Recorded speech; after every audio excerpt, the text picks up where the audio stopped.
देखते हुए ये पूरा फैसला यहां पर लिया गया है। ताबड़तोड़ हमलों से लगातार घबराया हुआ है पाकिस्तान, दहल उठाए पाकिस्तान। जिस तरीके से लगातार आतंकी गतिविधियां बढ़ती चली जा रही हैं। पेशावर में खिलौने पर भी बैन है और जितने भी खिलौने वाली बंदूकें हैं उन पर भी बैन लगा दिया गया है। हमलों से अब लगातार जाने जा रही हैं और इसी के चलते पाकिस्तान बुरी तरीके से कांप उठा है। जिस तरीके से यहां पर यह फैसला लिया गया है कि खिलौनों पर भी बैन रहेगा और साथ ही जो बंदूक होती है, खिलौने वाली बंदूक और पटाखे हैं जिन पर बैन यानी कि प्रतिबंध रहने वाला है। आइए आंकड़ों के जरिए आपको समझाने की कोशिश करें कि कौन कौन से हमले कब कब हुए थे जिससे बुरी तरीके से पाकिस्तान दहल उठा है। जिस तरीके से एक तरफ से टीटीपी हमले कर रहा है, दूसरी तरीके से यहां पर बीएलए हमलावर है। 11 मार्च 2025 को ट्रेन हाईजैक का मामला सीबी में देखने को मिला। 16 मार्च 2025 को आत्मघाती हमला हुआ था नौशकी में और ऐसे में ये तमाम हमले लगातार देखने को मिल रहे हैं। कभी आत्मघाती हमला, कभी मस्जिद को निशाना बनाया जा रहा है, कभी मदरसे को, और इसी के चलते पाकिस्तान लगातार दोहरी तिहरी मार झेल रहा है।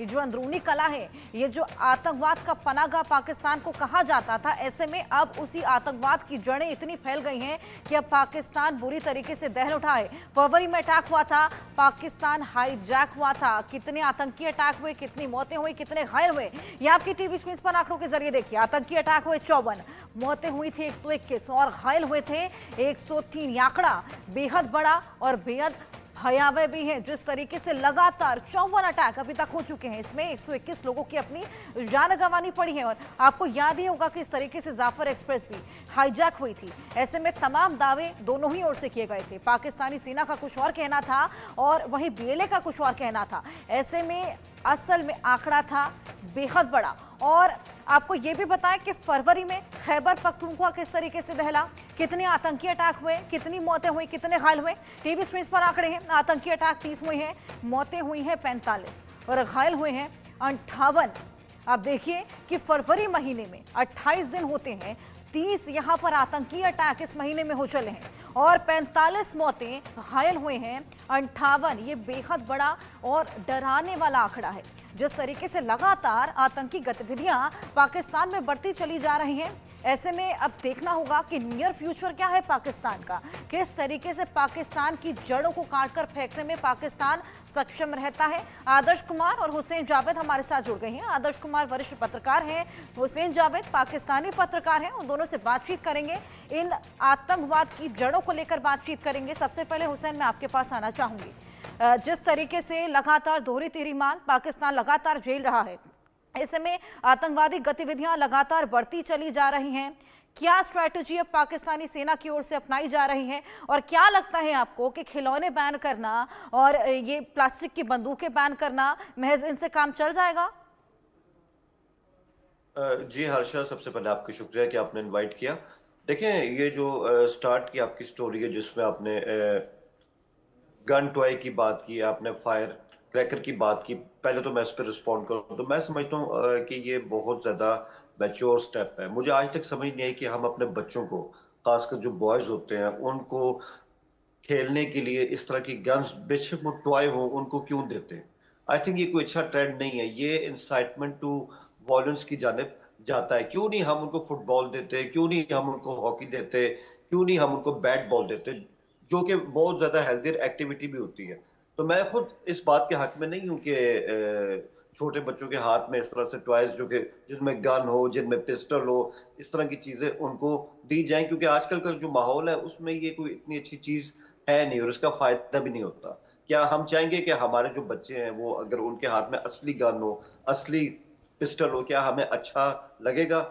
यही तो वो गन कल्चर है जिसने अमेरिका जैसे मुल्क का, जो कि सुपर पावर है, उसका जो सामाजिक फैब्रिक है उसको बिल्कुल तबाह कर दी। तो मैं समझता हूँ ये अच्छी शुरुआत है। मैं तो ये भी कहूंगा कि इन्होंने कहा है कि हम सिर्फ 30 दिन के लिए ये बैन जो है उसको कर रहे हैं जब तक ईद होगी, बल्कि मैं समझता हूँ इसको तो परमानेंट होना चाहिए। और उसके इस बात से कोई ताल्लुक नहीं है कि हम एक लेकिन एटॉमिक हुसैन, मुल्क है यहाँ और ये हमारे भी तो पास देखना होगा ना, पर्सपेक्टिव भी तो डिपेंड करता है ना। जिस तरीके से आपने कहा कि आप नहीं चाहेंगे कि बच्चों के हाथ में गन्स हो, लेकिन आर्मी के हाथ में भी गन्स रहती हैं, पुलिस कमिश्नर के पास भी गन रहती है। यहाँ तो मंशा भी डिपेंड करती है ना, किस तरीके से आप उसको देखते हैं, क्या पर्सपेक्टिव आपका रहता है। देखिए, आपकी बात बिल्कुल सही है। जहाँ तक आर्मी का सवाल है, जहाँ तक पुलिस का सवाल है, या जहाँ तक इस तरह की पैरामिलिट्री फोर्सेस होती है, उनका तो ये काम है, उनका ही काम है अपनी मदरलैंड को डिफेंड करना, अपने शहरियों की हिफाजत करना। वो तो एक बिल्कुल डिफरेंट चीज़ है और उस हथियार पे तो हमें फ़ख्र भी होता है। लेकिन मैं वही कहूँगा, कम से कम बच्चों के वजह से मेरी अपनी राय है, इससे आप इख्तिलाफ भी कर सकती हैं या आप इसकी हिमायत भी कर सकती हैं। लेकिन मुझे लगता है कि खेलने की बहुत सी अच्छी चीज़ें हैं जो अपने बच्चों को दे सकते हैं। मैं इसमें यही कहूँगा। दूसरा, आपने कहा कि स्ट्रैटेजी क्या होनी चाहिए हमारी, क्योंकि ये बात सही है, इस बात को हमने कभी डिनाई नहीं किया, हमने कभी छुपाया नहीं है कि दहशतगर्दी का ग्राफ पिछले 1 साल से लेके 1.5 साल तक बहुत ज़्यादा ऊपर गया है हमारे यहाँ। जो हमारे 2 इलाके हैं, एक केपीके है और एक बलूचिस्तान है। तो उस बारे में मैं अभी तो आपको अपडेट दे यही सकता हूँ। आज हमारी पार्लियामेंट का इन कैमरा इजलास हो रहा है नेशनल सिक्योरिटी को लेके। उसमें हमारे आर्मी चीफ होंगे, उसमें हमारे पीएम होंगे और तमाम सियासी जमातें होंगी। मकसद क्या है कि अब वक्त आ गया है कि बैठ के हम आगे का जो लाइन ऑफ एक्शन है, आज वो हम अपनी पार्लियामेंट में तय करें और उसकी तफसीलात जो है वो आज शाम तक सबके सामने आ जाएंगी। बिल्कुल, आदर्श कुमार जी भी हमारे साथ जुड़े हैं। आदर्श कुमार जी, आप इस स्टेप को कितना मैच्योर मानते हैं और क्या कुछ और मैच्योर स्टेप्स यहाँ पर लिए जाने चाहिए ताकि यहाँ पर पाकिस्तान की जो स्थिति लगातार बदतर होती चली जा रही है उसको काबू में लाया जा सके। देखिए, पाकिस्तान में यहाँ पर कहना चाहूंगा कि पाकिस्तान जो है अपने कुचक्र में फंस गया है। जिस तरीके की विचारधारा वहां रही है या जिस तरीके से लोग वहां आए दिन जो है इस तरीके के हादसों में अपनी जान गंवाते रहे हैं, मुझे नहीं लगता कि बहुत ज्यादा जो वहां की का प्रशासन है और वहां की जो एक व्यवस्था है वो इससे बहुत ज्यादा इत्तेफाक रखती है। जहां तक ये बच्चों के खिलौनों पे बैन करने वाली ये बचकानी बात है, ठीक है, इसका फर्क पड़ता है। मैं ये नहीं कहता कि बिल्कुल फर्क नहीं पड़ता है। बच्चों को खिलौने के तौर पे बंदूक वगैरह की बजाय, चाहे वो नकली ही बंदूक क्यों न हो, मुझे लगता है कि बहुत सारी चीजें हैं, इसका एक फर्क पड़ता है, इसमें कोई संदेह नहीं है। लेकिन मेरा कहना यही है कि जब एक पूरे मुल्क की विचारधारा या फिर मुल्क में जिस तरीके से आतंकियों को तवज्जो मिलती रही है, जिस तरीके से थोड़ा बहुत जो है एक सोशल एक्सेप्टेंस मिलता रहा है, वो कहीं ना कहीं बहुत ज्यादा जिम्मेदार है। और अगर आप देखेंगे तो देखिए, जब आप दूसरों का घर जलाने की कोशिश करते हैं तो सबसे पहले आपका घर उस जद में आता है। तो पाकिस्तान में सिर्फ आप देखेंगे कि जिस तरीके से अभी भी पिछले दिनों जिस तरीके से वीडियो आए और जिस तरीके से वहां आतंकी संगठन अभी भी सक्रिय हैं और एक से एक नए आतंकी संगठन जो है वहां पनप रहे हैं, जब तक उन पर काबू नहीं पाया जाता तब तक ये इन सब चीजों से कुछ बहुत ज्यादा फर्क पड़ने वाला नहीं है।